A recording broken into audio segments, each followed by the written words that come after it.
Constitution is allowed. If 2/3 comes you take. Otherwise 2/3 రాకుండా BRS ఎమ్మెల్యేని గుంజి Congress MP ticket మీద ఎట్లా పోటీ చేయిస్తారు? బీఆర్ఎస్ ఎమ్మెల్యేని గుంజి ఆయన బిడ్డకి కాంగ్రెస్ ఎంపీ టికెట్ మీ దగ్గర జైన్ కాకముందు విలీనం కాకముందు మంత్రి చేశారు మీరు. అది దాని కాన్స్టిట్యూషన్ లో ఎక్కడ కూడా మినిస్టరు ఈ ఎమ్మెల్యేకి ఇవ్వాలని ఉంది తప్ప అధికార పక్షానికి ఇవ్వాలనో ప్రతిపక్షంకి ఇవ్వాలని కాదు. అది ముఖ్యమంత్రి యొక్క చాయిస్. కాన్స్టిట్యూషన్ లో anybody can become minister. So ఒకటి ఇక్కడ పార్టీ ఫిరాయింపులకు సంబంధించి 10 మంది ఎమ్మెల్యేలు ఉన్న వాళ్ళు కొద్దిమంది అసంతృప్తితో ఉన్నారని చెప్తున్నారు. ఫర్ ఎగ్జాంపుల్ ఇప్పుడు దానం నాగేందర్ మీ ఇంట్లో కేసీఆర్ ఫోటో పెట్టుకుంటా ఉన్నారు. మీ జిల్లా దానం నాగేందర్ ఈ కార్ రేసింగ్ కూడా చాలా మంచిది. రేవంత్ రెడ్డి చేస్తున్న తప్పు. ఈ కార్ రేసింగ్ వల్ల హైదరాబాద్ ఇమేజ్ పెరిగిందని కూడా దానం నాగేందర్ గారు చెప్పారు. మా మైపాల్ రెడ్డి గారు కూడా ఎవరి ఫోటో పెట్టుకోవాలనేది నా ఇష్టం, బరాబర్ కేసీఆర్ ఫోటో పెట్టుకుంటాను కూడా చెప్పాడు. ఈవెన్ పోచారం శ్రీనివాస్ రెడ్డి గారు బాన్స్వాడలో చాలా సందర్భాల్లో బాన్స్వాడ అభివృద్ధిలో కేసీఆర్ పాత్ర ఉంది. బాన్స్వాడ ఇంత గొప్పగా అభివృద్ధి జరిగిందంటే కేసీఆర్ వల్లే బాన్స్వాడ అభివృద్ధి జరిగిందని కూడా నిజాన్ని ఆయన కూడా చెప్పారు. మళ్ళీ జాయిన్ చేసుకుంటారా వీళ్ళు వస్తే మీ దగ్గర? అది పార్టీ నిర్ణయము. వస్తారా రారా, వస్తే తీసుకోవాలా వద్దా అనేది పార్టీలో కేసీఆర్ గారు ముఖ్యులు అందరూ కలిసి వారు ఏ నిర్ణయం తీసుకుంటే. ఏమన్నా ఫీలర్స్ వదులుతున్నారా వాళ్ళ ఈ స్టేట్మెంట్ వెనక? మీరు వస్తే మళ్ళీ మీరు స్వాగతిస్తారా లేదా అని అట్లా ఏమైనా చర్చ జరిగింది చేస్తున్నారా? ఎందుకు కామెంట్ చేస్తున్నారు? ఉంది, యాక్చువల్గా చర్చ అయితే ఉంది. కొంతమంది తిరిగి రావాలనుకుంటున్నారు అనేటువంటి చర్చ అయితే ఉంది. But party has to take a view. But మీరు ఒకవైపు బై ఎలక్షన్స్ రెడీ అంటున్నారు. ఎస్, డెఫినెట్గా. అందుకే కోర్టుకు వెళ్ళిపోయినాం. 10 మంది మీద కూడా సుప్రీంకోర్టుకు వెళ్ళిపోయినాం. ఇప్పుడు 10వ తేదీ నాడు కేసు వస్తూ ఉంది. మాకైతే నమ్మకం ఉంది. కోర్టు మొన్న చేసిన వ్యాఖ్యలు కూడా మనం చూస్తూ ఉంటే ఏంటి మొత్తం టర్మ్ అయిపోయేదాకా 5 ఏళ్ల పాటు ఇలాగే పెడతారా అని చాలా తీవ్రమైనటువంటి వ్యాఖ్యలు సుప్రీంకోర్టు చేసింది. సో దాన్ని బట్టి చూస్తూ ఉంటే ఒక స్టిపులేటెడ్ టైంతో తప్పకుండా డైరెక్షన్ వస్తుంది అని అయితే మేము అనుకుంటున్నాం. కానీ నైతికంగా మీరు చేసింది కరెక్ట్ కానప్పుడు వీళ్ళని మాత్రమే తప్పుబట్టి కోర్టుకు వెళ్ళడం ఎట్లా? అప్పుడు వెళ్ళలేదండి, వీళ్ళు కూడా వెళ్ళింది కదా కోర్టుకు. వాళ్ళు విలీనం అయిన తర్వాత విలీనం అయినప్పటికీ కోర్టులో అవకాశం లేదు. 2/3 ఈజ్ కాన్స్టిట్యూషన్ ఈజ్ అలౌడ్. మీరు కూడా 2/3 చేస్తే మేము కోర్టుకు వెళ్ళే అవకాశమే లేదు మాకు. ఒకవేళ 2/3 అయితే మేము కోర్టుకు వెళ్ళే అవకాశమే లేదు. ఎందుకు ఇబ్బందులు పడుతున్నాను అనుకుంటారు అక్కడ వెళ్ళిన ఎమ్మెల్యేలు? వెళ్ళారు, కానీ వెళ్ళిన తర్వాత కేసీఆర్ గారు ఇచ్చిన గౌరవము, కేసీఆర్ గారి పర్సనాలిటీ, కేసీఆర్ గారి పనితీరు, కేసీఆర్ గారు ప్రజలకు ఇచ్చిన హామీలు అమలు చేసిన పద్ధతి, అక్కడికి అసలు నక్కకు నాగలోకానికి ఉన్నంత తేడా ఉంటుంది కదా. ఇవాళ రేవంత్ రెడ్డి గారి మీద కాంగ్రెస్ పార్టీ ఎమ్మెల్యేలే అసంతృప్తి వెళ్ళపరుస్తున్నారు. నిన్న మొన్న మనం చూస్తున్నాం కదా, ఏదో 10 మంది ఎమ్మెల్యేలు మీటింగ్ పెట్టుకున్నారని 30% గవర్నమెంట్ అని ఒక ఆయన, 10% గవర్నమెంట్ అని ఒక ఆయన, బిల్లులు రావాలంటే 10% అంటున్నారు, రెవెన్యూలో భూములు క్లియర్ కావాలంటే 30% అంటున్నారు అని నానా గందరగోళం వినబడుతుంది. ఇన్ఫ్యాక్ట్ దాని మీద హైకమాండ్ కూడా స్పందించి వాళ్ళ రాష్ట్ర ఇన్ఛార్జిని పంపించి ఎమ్మెల్యేలతో 1-to-1 మాట్లాడమన్నారు. జిల్లాల వారీగా మాట్లాడమంటే ఇంకా అది చేస్తే ఇంకా రచ్చరచ్చ అయిపోతుంది, వద్దు ఒక్క దగ్గరే మీటింగ్ పెట్టండి, సిఎల్పి పెట్టండి అని చెప్పి ఏదో సిఎల్పి పెట్టుకున్నారని, అందులో కూడా సిఎల్పిలో కూడా చాలా ఆసక్తికరమైనటువంటి చర్చ జరిగిందని వార్తలు వస్తూ ఉన్నాయి. ఏం జరిగిందంటారు? సరిగా అఫీషియల్గా నేను చెప్పకూడదు, కానీ బయట అయితే విషయాలు వస్తూ ఉన్నాయి, చాలా విషయాలు వస్తూ ఉన్నాయి. పెద్ద పెద్ద ఫైళ్లు తెచ్చుకున్నారు, 100 కోట్ల ఫైళ్లు తెస్తే ఎట్లా చేస్తామన్నారని, ఇదన్నారని, అదన్నారని రకరకాలుగా వార్తలు వస్తున్నాయి. బిల్లు రాకపోవడం సంబంధించి చూస్తే ఇది టీఆర్ఎస్ చేసిందే, దీనివల్ల మాకు ఇబ్బంది ఎదురవుతుంది. చాలా బిల్లులు పెండింగ్ పెట్టి వెళ్ళారు. నిన్న బట్టి విక్రమార్క కూడా ఆయన మీటింగ్ 1,000 కోట్ల రూపాయల బిల్లులు టీఆర్ఎస్ హరీష్ రావు ఆర్థిక మంత్రిగా ఉండగా పెండింగ్ పెట్టిపోయారు. వాళ్ళ వల్ల ఈ సమస్య వచ్చింది. మళ్ళీ ఇప్పుడు వాళ్ళే ఈ బిల్లుల పెండింగ్ గురించి మాట్లాడుతున్నారు అంటారు వాళ్ళు. మంచి క్వశ్చన్ ఇది, ప్రజలకు కూడా తెలవాల్సిన అవసరం ఉంది. ఆడలేక ఓడ మధ్యలో అన్నట్టు చేతగాక ఈ చిల్లర మాటలు మాట్లాడుతున్నారు. Issue simple. పరిపాలన చేతగాకపోవడం వల్ల, రేవంత్ రెడ్డి పరిపాలన సరిగ్గా లేకపోవడం వల్ల ఈ సమస్య వచ్చింది. ఏమైంది? రేవంత్ రెడ్డి గారు ముఖ్యమంత్రి కాగానే మెట్రో రైలు రద్దు, గచ్చిబౌలి టు శంషాబాద్, ఫార్మాసిటీ రద్దు, హైడ్రా పెట్టి ఇండ్లు కూలగొట్టడం స్టార్ట్ చేసిండు, మూసీ పెట్టి అక్కడ ఇండ్లు కూలగొట్టడం స్టార్ట్ చేసిండు, కమిషన్లు, అరెస్టులు, కేసులు, ఎంక్వైరీలు, విజిలెన్స్లు, విచారణలు, ఏసీబీలు, అంటే అంతా నెగిటివ్ టోన్, పాజిటివ్ మూడే లేదు ప్రజల్లో.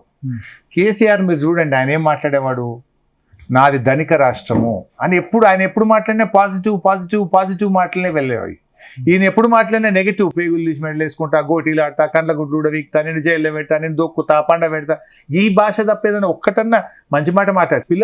బడి పిల్లల దగ్గరవి కూడా గివే చిల్లర మాటలు మాట్లాడతాడు. ఉద్యోగాలు రిక్రూట్మెంట్కి ఇచ్చుకుంటూ మీరు మంచిగా పని చేయండి, జాతికి అంకితంగా అండి, మీరు డెడికేటెడ్గా పని చేయమని చెప్పాడు. ఆడ కూడా తొక్కుతా, పీకుతా అనే మాట్లాడతాడు. ఆడపోయి ఏం మాట్లాడాలో సోయి లేకుండా మాట్లాడే వరకు ఏమైంది, ఆ నెగటివిటీ పెరిగింది రాష్ట్రంలో.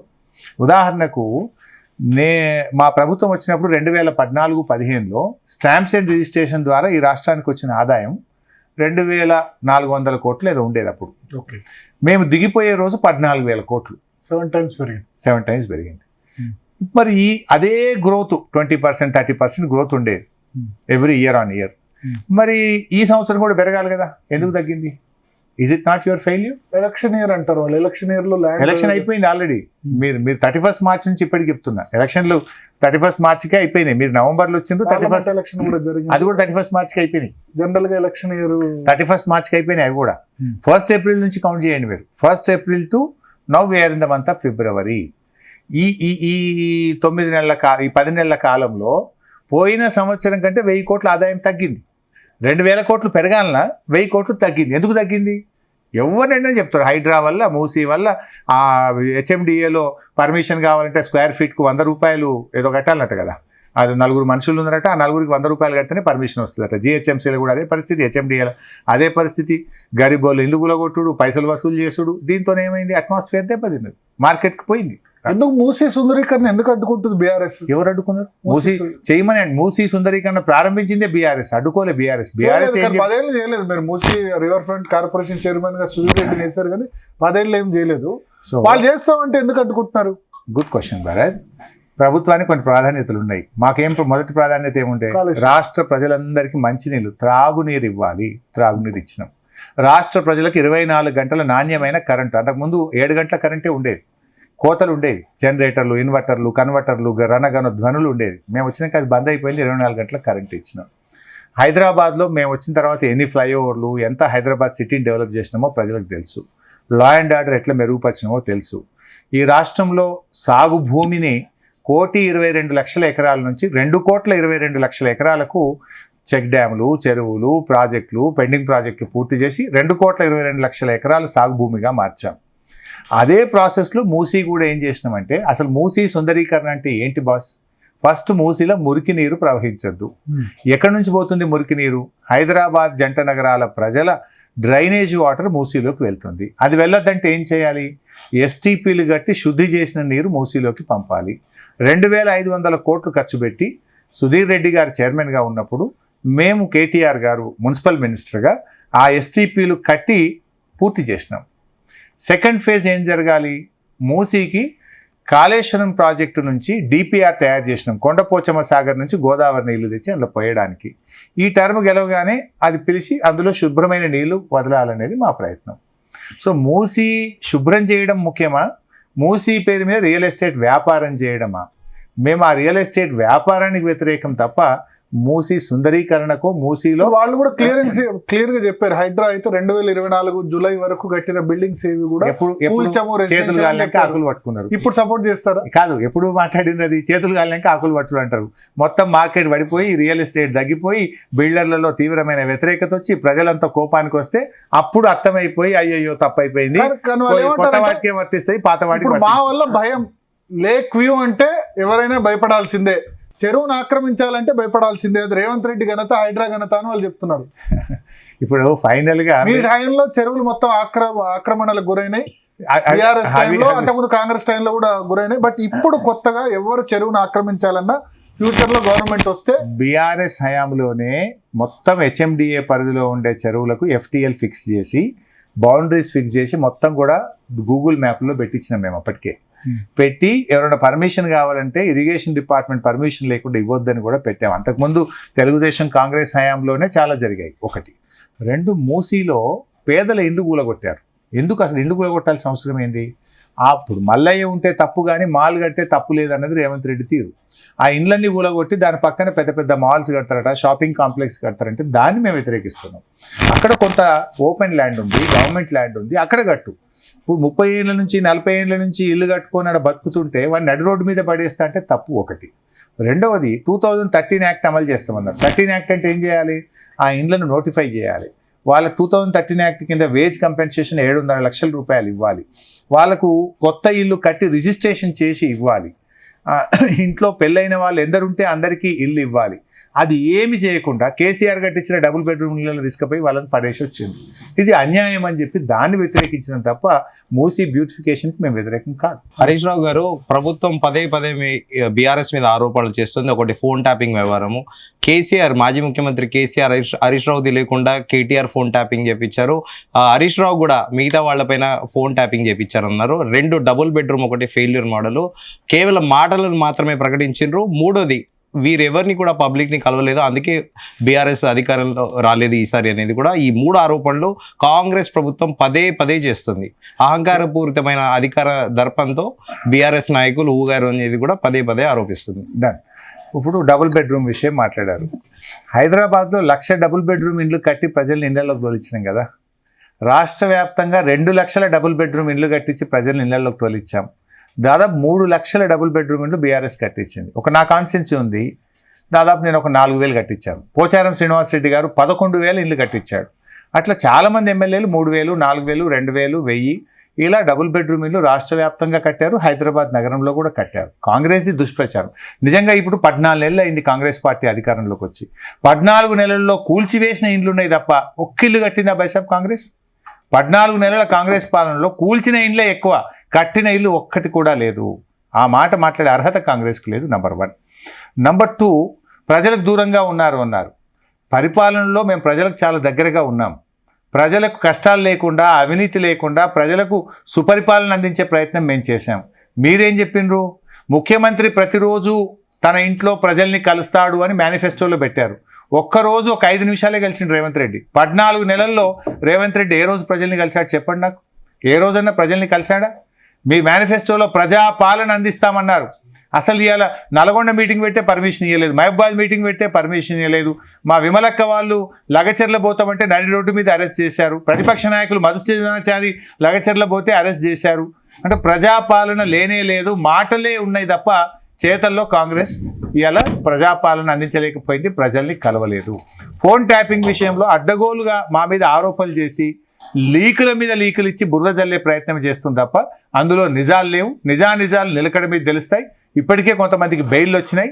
నిజాలుంటే తప్పకుండా మీరు ఏ విచారణ అయినా జరుపుకోవచ్చు, దానికి భయపడేది లేదు. నమస్తే సార్, నా పేరు సాయి ఆదిత్య, సీనియర్ డెస్క్ జర్నలిస్ట్ని.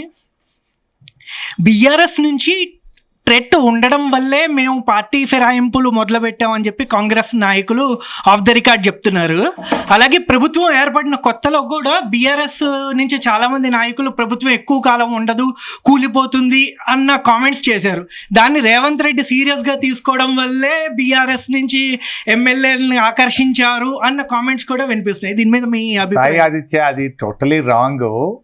కేసీఆర్ గారు ఒక పబ్లిక్ మీటింగ్లో ఎంపీ ఎన్నికలు జరిగేటప్పుడు 5-6 సార్లు చెప్పారు, 5 ఏళ్ళు ఈ ప్రభుత్వం ఉంటేనే పాలేందో నీళ్ళేందో తేలుతుంది. కేసీఆర్ పాలన బాగుందా లేదా అని ప్రజలు అర్థం చేసుకుంటారు. 5 ఏళ్ళు ఉండాలి, మీరు ప్రజలకు ఇచ్చిన హామీలు అమలు చేయాలనే కేసీఆర్ గారు మాట్లాడారు. నేను కూడా అనేక మీటింగుల్లో మాట్లాడాం. అది ఇన్ఫ్యాక్ట్ కేసీఆర్ గారు 64 సీట్లు కాంగ్రెస్ గెలిచిందన్న గంటలో ప్రగతి భవన్ ఖాళీ చేసి సొంత కారులో ఆయన ఇంటికి వెళ్ళిపోయాడు. మాకు అటువంటి ఆలోచన ఉంటే మేము ఎందుకు వెళ్తాం? అంత అర్జెంట్గా పోవాల్సిన అవసరం మిమ్మల్ని అడుగుతున్నా, 5 ఏళ్ళు గవర్నమెంట్ ఉంటుందా? 5 ఏళ్ళు ముఖ్యమంత్రిగా రేవంత్ రెడ్డి ఉంటారా? అది కాంగ్రెస్ పార్టీని అడగాలి, నన్ను అడగాల్సిన క్వశ్చన్ కాదు కదా. యాజ్ ఎ బీఆర్ఎస్ పార్టీ డెఫినెట్గా ఆ ప్రభుత్వ ఫెయిల్యూర్స్ని ప్రశ్నించడం మా బాధ్యత. ఉంటుందా ఉండదా అంటే వాళ్ళ ఎమ్మెల్యేల ఇప్పుడు మొన్న ఏదో మీటింగ్లు, హోటల్ మీటింగ్లు, ఈ మీటింగ్లు ఆ మీటింగ్లు అవుతున్నాయి అంటున్నారు. వాళ్ళ సంగతి ఏందో ఇవాళ ఢిల్లీకి పిలిచింది కూడా హైకమాండ్ చాలా సీరియస్గా ఉన్నది. మొట్టికాయలు వేసింది ముఖ్యమంత్రి అంతా. ఇవాళ హైదరాబాద్ ఢిల్లీలో ఫ్రస్ట్రేషన్లు ఉన్నాడు, చాలా గురించి వెళ్ళారంటారు, కోపంగా ఉన్నాడు. ఈ పైకి ఏదో రాహుల్ గాంధీని రమ్మనడానికి పోయినామని చెప్తున్నారు కానీ ఎమ్మెల్యేల నుంచి పోయిన కంప్లైంట్ల మీద హైకమాండ్ పిలిచింది, హైకమాండ్ ఆయన ప్రశ్నించడానికి పిలిచారు అని అంటున్నారు. సో నిజమైందనేది వాళ్ళు చెప్పాలి. I can't say. అంటే కాంగ్రెస్ లో మోర్ డిజర్వ్డ్ క్యాండిడేట్ ఉన్నారా రేవంత్ రెడ్డి కాకుండా ముఖ్యమంత్రి? That is there internal FIR. ఇప్పుడు ఎవరికి వాళ్ళే కాంగ్రెస్లో చాలా మంది ముఖ్యమంత్రులను చెప్పుకుంటుంటారు, చాలా మంది బాధపడుతున్నారు. నిన్నగాక మొన్న వచ్చినాడు అయినాడు, మేము ఎన్నేళ్ల నుంచి ఉన్నామని అనేవాళ్ళు ఉన్నారు. మన పేపర్లో చూస్తుంటాం, టీవీలో చూస్తుంటాం. బట్ ఏది ఏమైనా we are least concerned about Congress internal politics. మాకు తెలిసినంత వరకు వాళ్ళు ఇచ్చిన హామీలు అమలు చేయాలి, ప్రజాస్వామ్య ప్రభుత్వం నడవాలని మేము కోరుకుంటాం. వాళ్ళ ఫెయిల్యూర్స్ను ప్రశ్నించడం మా బాధ్యత. సో రేవంత్ రెడ్డి ఉంటాడా, ఇంకోళ్ళు అవుతారా, ఎవరైతే మాకేముంది, మాకు కావాలి ప్రజలకు ఇచ్చిన హామీలు అమలు చేయండి. లేదంటే వాళ్ళ ఫెయిల్యూర్స్ను ఎండగట్టి ప్రజల్లో వాళ్ళ ఫెయిల్యూర్స్ను రిజిస్టర్ చేసి మళ్ళీ బీఆర్ఎస్ ప్రభుత్వం ఎప్పుడు ఎన్నికలు వచ్చినా మా ప్రభుత్వం రావాలన్నది మా ఆలోచన. Sir Shafi sir video HOD sir Harish Rao finance minister కాబట్టి రుణమాఫీని రెచ్చగొట్టి ఉన్న కొత్త డబ్బుని కూడా ఖాళీ చేశారు ప్రభుత్వం. నువ్వు ముఖ్యమంత్రి కదా బాస్, నువ్వు రేవంత్ రెడ్డికి ఆ మాత్రం అవగాహన ఉండాలి కదా. ఒక ప్రకటన చేసేటప్పుడు ముఖ్యమంత్రి ఆచితూచి అధికారులతో మాట్లాడి క్యాబినెట్తో మాట్లాడి మన ఆర్థిక పరిస్థితి ఏందో చూసుకొని ప్రకటన చేయాలి. నంబర్ 1. నంబర్ 2, మీరు హామీ ఇచ్చేటప్పుడే December 9 ఏకకాలంలో రుణమాఫీ చేస్తాం, మొదటి సంతకం పెడతాం, ఒక్క స్ట్రోక్లో చేస్తామని ఎందుకు మాట్లాడిండ్రు మరి? అంటే అప్పుడు ఏమన్నారు అడిగితే, మా కాంగ్రెస్కు చాలా పరిపాలన అనుభవం ఉంది, మేము ఈ దేశాన్ని పాలించినాం, మాకు సంపద ఎలా సమకూర్చుకోవాలో తెలుసు, ఎలా పంచాలో మాకు తెలిసేది, పెద్ద పెద్ద